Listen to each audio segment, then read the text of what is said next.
Okay, this is the P3 paper from June 2021. This is question number 4. As we can see by looking at it, this is going to be a functions question. We're going to have some work on composite functions there, some work on inverse functions, and when we're drawing this sketch, a little bit of work on combining transformations. But let's make a start to it. So part A says, can you solve the equation f(gx) equals 3? So let's find f(gx) first, part A. Part A. So we've got the fx is 4x plus 6 all over x minus 5, and gx is 5 minus 2x squared. So gx is 5 minus 2x squared. So fgx is to do f to 5 minus 2x squared. So what that means is we're going to get 4 lots of 5 minus 2x squared plus 6 over 5 minus 2x squared minus 5. So all we need to do now is to tidy that up. That's 20 minus 8x squared plus 6 for the numerator, and 5 minus 2x squared minus 5, well, the 5's cancel, so minus 2x squared there, which makes 8x squared minus 26 all over 2x squared. All I've done there is to cancel the minus out there and swap the signs around for that one. Up to you exactly how many stages you want to use for that. That's 4x squared minus 13 all over x squared. That's my function. So that's my function for fgx. And now the question said that fgx equals 3. So I'm now going to have 4x squared minus 13 all over x squared equals 3, which gives me 4x squared minus 13 equals 3x squared, which gives me x squared equals 13, which gives me x equals the square root of 13. And now just to point out, really nasty here, I think Sam's obviously in a bad mood, that when we're doing this, putting both of those into operation, the x not equals 5 is okay, but look, x is less than or equal to 0. So quite unusual, but what that means is that for this particular part then, we can't have the positive square root. So the answer should have been sort of plus or minus root 13, but actually it's now just minus root 13 is the answer there. Really easy to miss that. Just, again, teaches you when we're looking at these functions, even if you don't mention it in the original bit, go back and just check. These things can have an impact on sketches and on final answers. So always do that. I certainly do it at the end. When I've done my question, go back and check. Have I answered the question? Is there anything I've missed out? And in that case, that would have been that one. Part B then says to find the inverse, f to the minus 1x. Okay, we should be able to do that, no problem.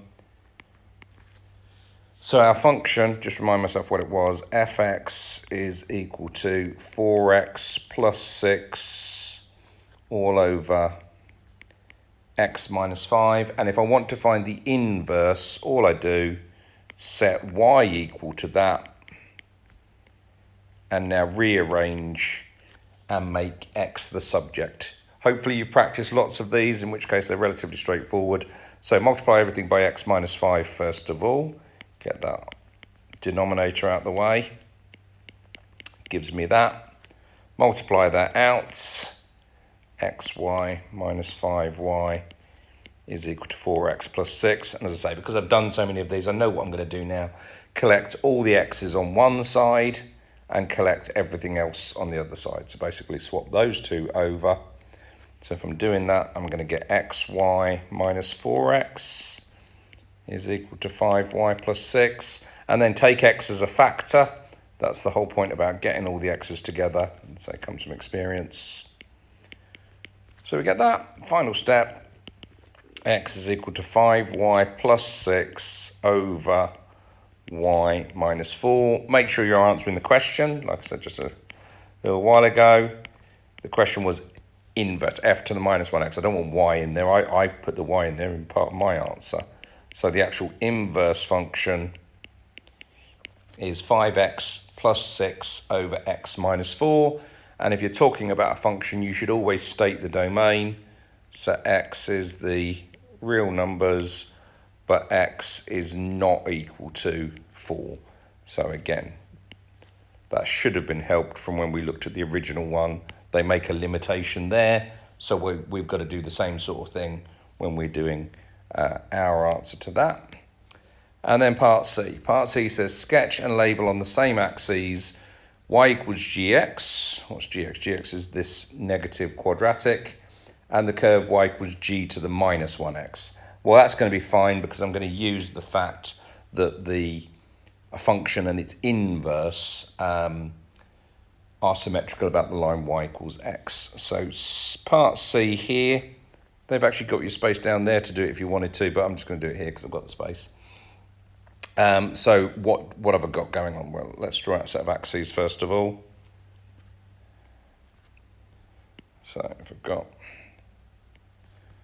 x and y axes, and what I'm going to try and do first of all is to draw y equals 5 minus 2x squared. Well, I'm going to build that all up.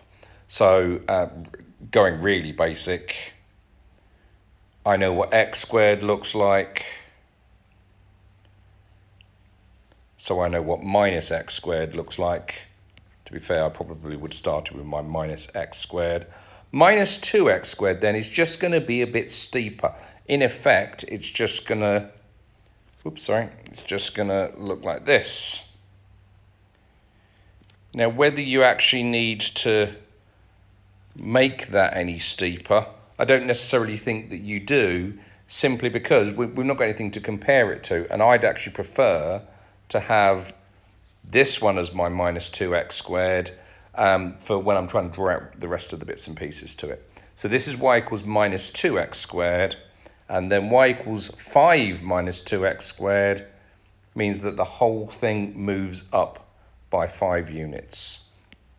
So 5 minus 2x squared now then is going to look like that. That value there is going to be 5. I don't know what that value is yet. What I need to do is to actually calculate that value there then. Those two values, but in a minute we're going to talk about the fact that x is going to be less than or equal to. In fact, we can do that now, can't we, if we want to. In the question, it said that x was less than or equal to 0. So it means I'm only actually interested in that side. Okay, so we can get rid of that bit there. Yeah, I need to find out where it hits the x-axis. Well, that's easy. It hits the x-axis when y is equal to 0. So we can do that. If y is equal to 0, we get 2x squared equals 5. We get x squared equals 5 over 2. We get x equals the square root of 5 over 2. So this value here is now minus the square root of 5 over 2. So that's my 5 minus 2x squared. There's all my work that's gone into that. Now, when I'm trying to work out the inverse function then, all I need to do is draw in the line y equals x, down there, and then the inverse function is simply going to be a reflection of that. So it's just going to look like that, where there's a reflection around the line y equals x. That gives me the inverse function here.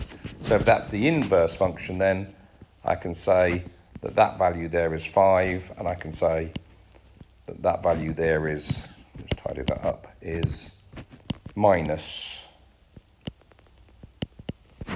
root 5 over 2, and now this one is g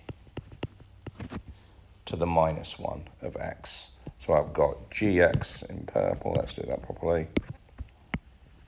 This is gx, and the other one is g to the minus 1x. Simply the inverse being done as a reflection of the line y equals x.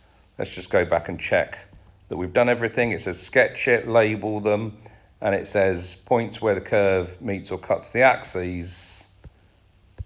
Yep, I've got those all in as there, and there. So I've got all the points that I want. Hopefully that all makes sense to you.